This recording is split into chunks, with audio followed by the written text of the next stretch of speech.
retired about a year and a half ago. My original intro video is super simple, it's super monotonous, kind of just went with the script example that they sent me. So this video is walking you through how I'm redoing my intro. Hello, good morning students, especially whenever you are, coming back with me, stay with me, Mr. Henki as a mathematics teacher right now. So, I really wish you guys enjoy having your days, I really wish you guys enjoy having your moments probably with your family. So, before continuing this learning process, because we're talking about this learning process, talking about mathematics, so I'm gonna be teaching you guys about mathematics, which is talking about the trigonometry, especially for the beginners. And so I really wish you guys enjoy, while watching this video, because you can actually get some more explanation from here. So let's get started guys, talking about mathematics, which is talking about trigonometry. So there you go guys. Baiklah students, kali ini kita akan belajar matematika dengan judul materi yaitu trigonometry, especially for the beginners, right? Sebenarnya sebelum saya masuk ke materi trigonometry, saya mau bertanya dulu kepada kalian, kira-kira ada yang tahu nggak sih apa yang dimaksud dengan definisi dari trigonometry? Baik, trigonometry itu kan katanya ada trigonometri, berarti ada 3, yaitu saya udah tuliskan sedikit di sini, ada sinus, kosinus, dan tangen. Tapi sebelum masuk ke materi itu, sebenarnya kalian juga udah pernah belajar materi segitiga yang berhubungan dengan sudut, baik itu siku-siku dan sebagainya, itu di SMP. Kalau nggak salah di sekitar kelas 8, kalau 7,8. Jadi ini hanya meneruskan lagi dari segitiga, siku-siku yang menggunakan Pythagoras. Namun nanti kita aplikasikan bagaimana cara yang menghubungkan 3 besaran trigonometri itu dalam sudut. Baiklah, sebelum masuk materi trigonometri, ada 3. Yang pertama itu sinus, kosinus, dan tangen. Ini merupakan tetapan yang harus kita perhatikan ya. Ada 3. Yang pertama sinus, yang kemudian yang kedua adalah kosinus, yang ketiga adalah tangen. Sini saya berikan penomoran ya.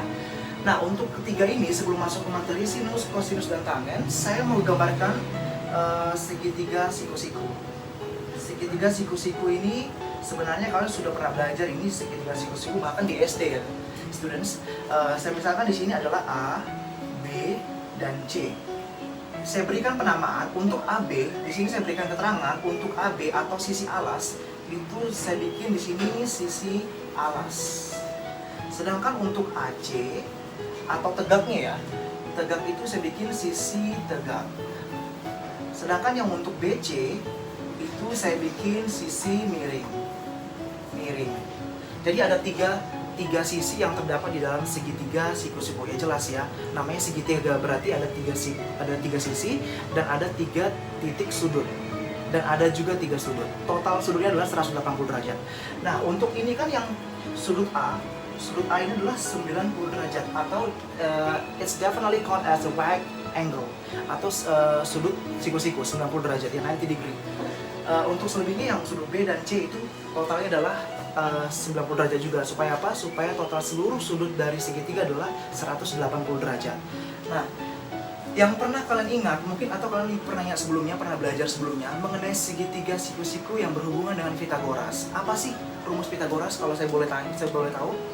Nah, untuk segitiga siku-siku atau berhubungan dengan rumus Pythagoras, yaitu adalah saya misalkan sisi miringnya BC adalah C, perwakilan ya, it represents C ya, for BC it represents C. Yang untuk AB it actually represents B. Yang untuk AC represents A. Jadi ada 3 sisi yang dimana masing-masing sisi itu saya berikan perwakilan dari huruf ataupun variabel ya, yaitu A, B, dan C. Nah, jika ditanya menurut hukum Pythagoras, sisi miring atau disebut dengan C kuadrat itu sama dengan A kuadrat tambah B kuadrat. Ini merupakan tetapan dari Pythagoras atau rumus segitiga siku-siku yang berhubungan dengan Pythagoras. Jika ditanya adalah C sisi miring, C kuadrat sama dengan A kuadrat tambah B kuadrat, maka jika ditanya A kuadrat sama dengan C kuadrat minus B kuadrat. Berarti kalau ditanya misalnya sisi tegak kuadrat adalah sisi miring kuadrat kurang sisi alas kuadrat.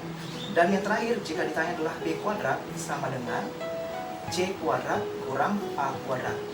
3 rumus ini dalam segitiga siku-siku atau Pythagoras ini yang harus kita ingat, yang harus kalian ingat khususnya dalam mencari masing-masing panjang sisi jika satu sisi diketahui atau 2 sisi diketahui. So, apa sih? Nah, ini mengenai Pitagoras. Nah, sekarang lantas apa hubungannya antara Pitagoras dengan trigonometri? Jelas sangat ada hubungannya.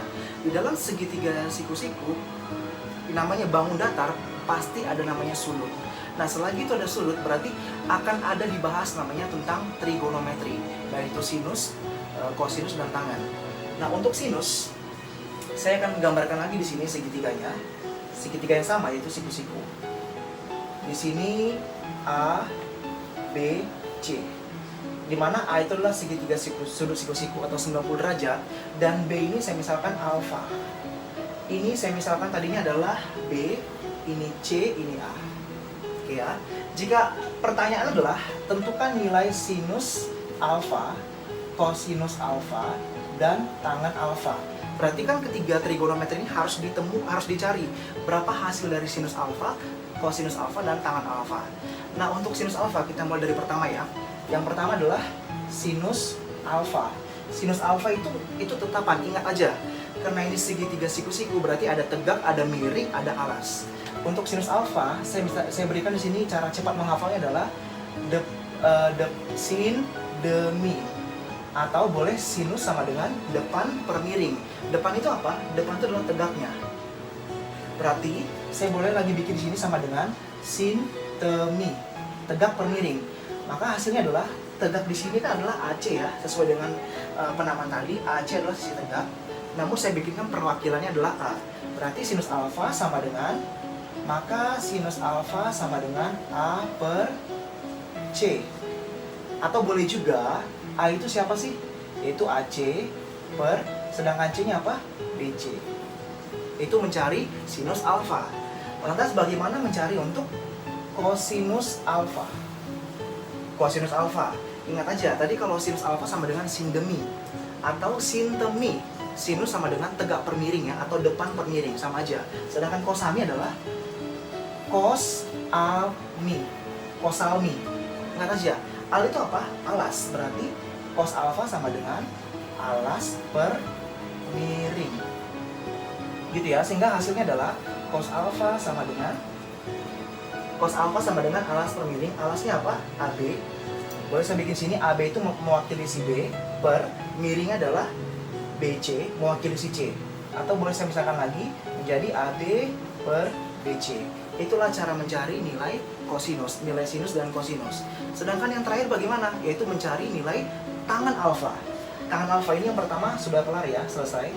Yang pertama selesai, yang kedua juga selesai. Sekarang yang terakhir, yang ketiga, yaitu tangen alfa atau biasa disingkat dengan tan alfa. Nah, untuk tangen alfa ini rumusnya adalah, kalau tadi sinus alfa sama dengan sin demi atau tegak per miring atau depan per miring, cos adalah kosalmi, kosinus sama dengan alas per miring atau kosami, sama aja. Sedangkan tangen ini sama dengan tan desu, atau boleh saya ganti tan de al ya, tan de al. Artinya apa? Tangen sama dengan depan per alas, berarti sama dengan depan per alas. Sehingga hasilnya saya bikin di sini, tangen alfa adalah depannya perwakilan si AC ya. Berarti saya bikin sini AC per alasnya. Alasnya adalah AB. AB, atau saya boleh bikin sini A per B. Inilah cara mencari nilai sinus, kosinus, dan tangen.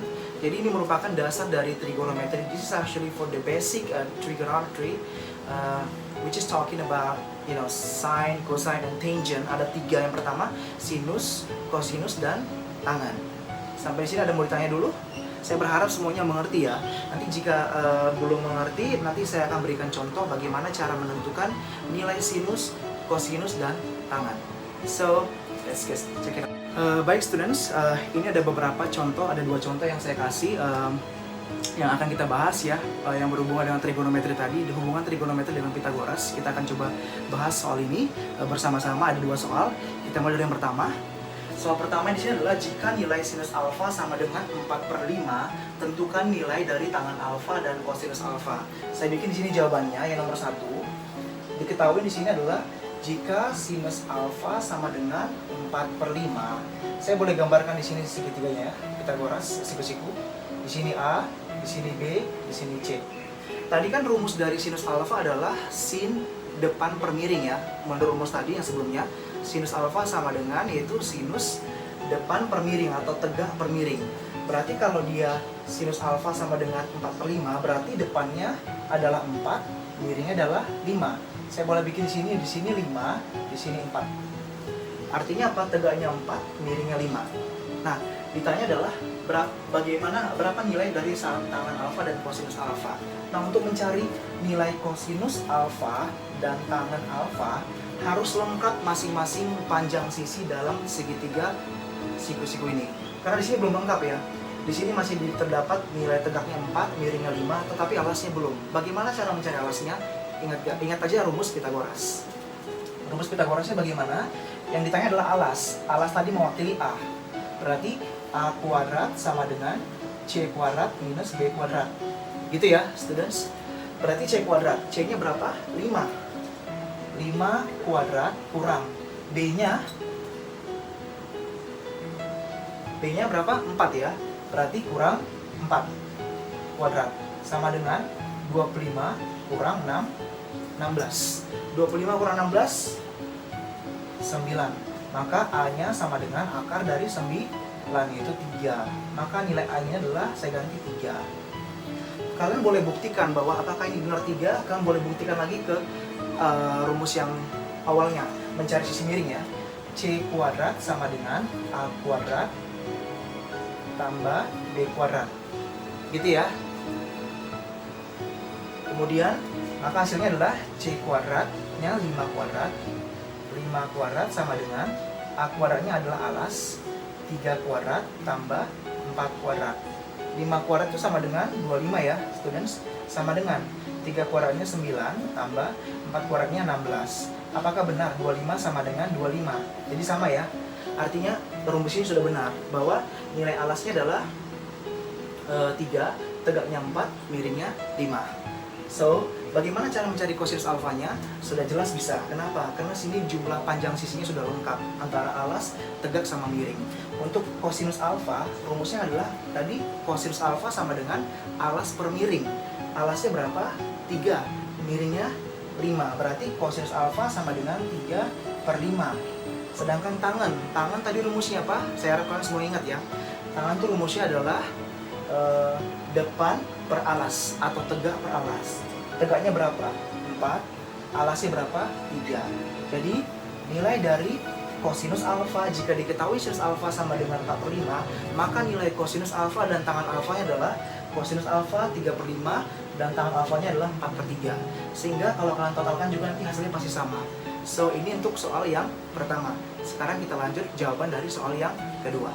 Oke, students, kita akan jawab pertanyaan yang kedua, bahas bersama-sama ya.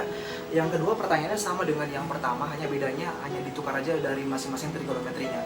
Yang kedua pertanyaan adalah, jika nilai tangan alfa sama dengan 5/3, tentukan nilai kosinus alfa dan sinus alfa. Saya bikin di sini diketahuinya, jika diketahui tangan alfa sama dengan 5/3. Sama halnya yang kita mengerjakan caranya dengan cara nomor 1 tadi, kita gambarkan dulu segitiga siku-sikunya. Di sini saya gambarkan segitiga siku-siku, yaitu A, B, C. Di sini alfa, di sini adalah sudut siku-sikunya. Nah, untuk A, B, dan C, tangan alfa, tadi rumus tangan alfa adalah, ada ingat? Ya, rumus tangan alfa sama dengan depan per alas.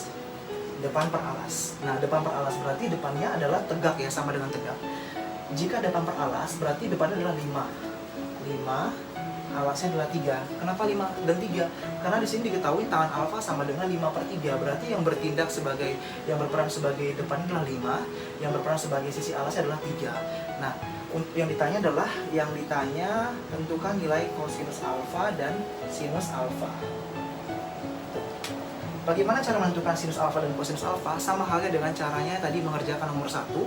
Kita harus tahu dulu semua masing-masing nilai panjang sisi setiap sisi dari segitiga siku-siku ini. Di sini belum lengkap. Kenapa belum lengkap? Karena masih belum ada terdapat nilai dari sisi miringnya. Maka yang pertama adalah kita cari dulu nilai sisi miringnya dengan cara apa? Dengan cara rumus Pythagoras. Tadi sisi miring adalah C ya, ini mewakili C. Berarti C kuadrat sama dengan A kuadrat tambah B kuadrat. Gitu ya. C sama dengan A kuadrat tambah B kuadrat. Berarti C kuadrat sama dengan A kuadratnya berapa?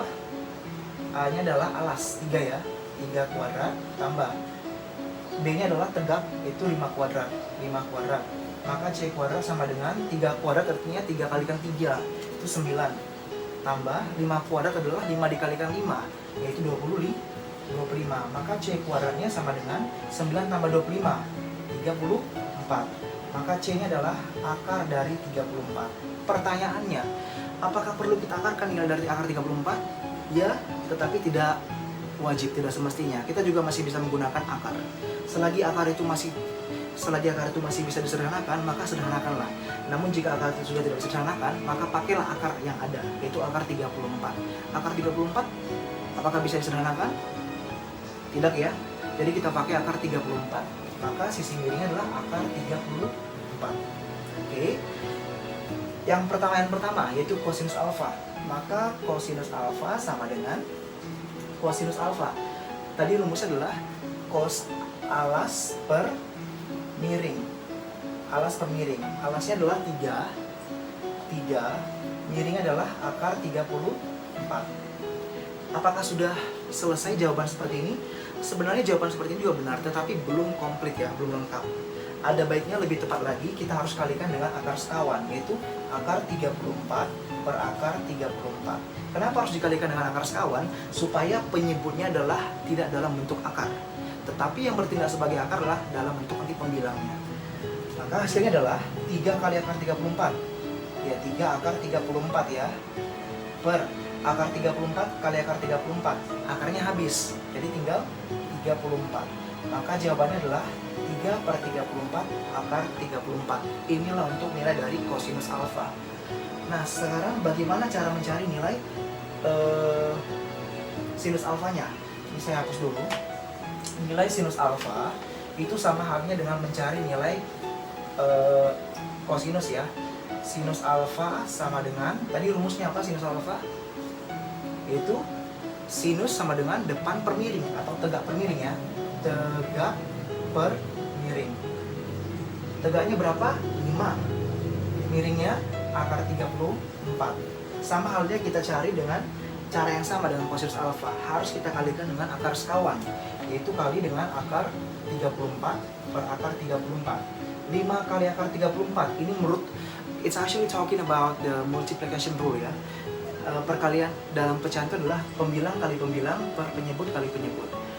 Pembilangnya adalah 5. 5 kali akar 34 tetap 5 akar 34 per akar 34 kali akar 34. Akarnya habis. Kenapa? Karena bilangan di dalam akar itu sama, sejenis ya, berarti akarnya habis. Itu tinggal 34. Maka hasilnya adalah 5 per 34 akar 34. Jadi jawaban untuk nomor 2, tentukan nilai kosinus alfa dan sinus alfa adalah, jawabannya adalah 3 per 34 akar 34 dan 5 per 34 akar 34. Itulah jawaban nomor 2. Sampai sini kira-kira ada yang mau ditanya, students? Baik, sebelum lanjut ke sesi berikutnya, saya akan berikan tugas kepada kalian. Ada beberapa pertanyaan yang harus kalian coba sebagai tugas di rumah, sebagai latihan ya. So students, thank you so much for your patience. Ini sebagai akhir dari pembelajaran hari ini tentang trigonometry, especially for the beginners in trigonometry. So ada 2 pertanyaan di sini yang saya berikan. Kalian coba kerjakan di rumah sebagai latihan ya, guys, students. Yang pertama adalah, jika diketahui nilai sinus alfa sama dengan 4/8, tentukan nilai dari kosinus alfa dan tangan alfa. Yang kedua, jika nilai tangan alfa sama dengan 8/3, maka tentukan nilai yang pertama sinus alfa dan kosinus alfa. Ini caranya sama halnya dengan yang kita bahas tadi, 2 soal sama. Yang pertama adalah, jadi kesimpulan dari pembelajaran ini, what's the conclusion basically based on this learning process today? Yang pertama adalah, cara mencari nilai atau menentukan nilai dari masing-masing trigonometri, yang pertama harus kita ketahui dulu masing-masing nilai panjang sisi dalam setiap sisi dari segitiga siku-siku tersebut. Bagaimana cara mencarinya? Jika dua sisi diketahui dalam segitiga siku-siku, namun satu sisi lagi tidak diketahui, berarti kamu harus mencarinya dengan cara menggunakan rumus Pythagoras. Itu yang dimana tadi sisi miring kuadrat sama dengan alas kuadrat tambah sisi tegak kuadrat. Jika ditanya adalah alas, maka sisi alas kuadrat sama dengan sisi miring kuadrat dikurangkan sisi tegak kuadrat. Jika sisi tegak ditanya, maka sisi tegak kuadrat sama dengan sisi miring kuadrat dikurangkan dengan sisi alas kuadrat. Nanti pada akhirnya, jika ditanya adalah nilai dari hasil masing-masing sisi panjang sisi alas, tegak, dan miring, harus kalian akarkan. Bagaimana cara mengakarkannya? Ingat, aturan dari akar. Akar itu boleh kamu sederhanakan terlebih dahulu untuk menghasilkan akar. Atau kamu menggunakan nilai desimal atau decimal point. Whatever it is, it doesn't matter. Itu nggak masalah. Tetapi saya menyarankan dalam segitiga siku-siku ataupun menggunakan Pythagoras, pakai saja jawaban yang menggunakan akar. Jika akar dari nilai tersebut menghasilkan desimal, maka pakai aja akar. Itu saran dari saya. So students, guys, thank you so much for your patience, thank you so much for your time, thank you so much for your integrity, for your knowledge while this learning process. I really wish you guys enjoy watching this video. Even though this video I actually made mistakes, so I'm so sorry for that, guys. Because I'm actually making this, it's actually how to tell you, it's actually how to teach you, it's actually how to let you guys know about how we can actually try to even just do the trigonometry, especially for this beginners. So there you go, guys. Thank you so much and see you guys. Alright.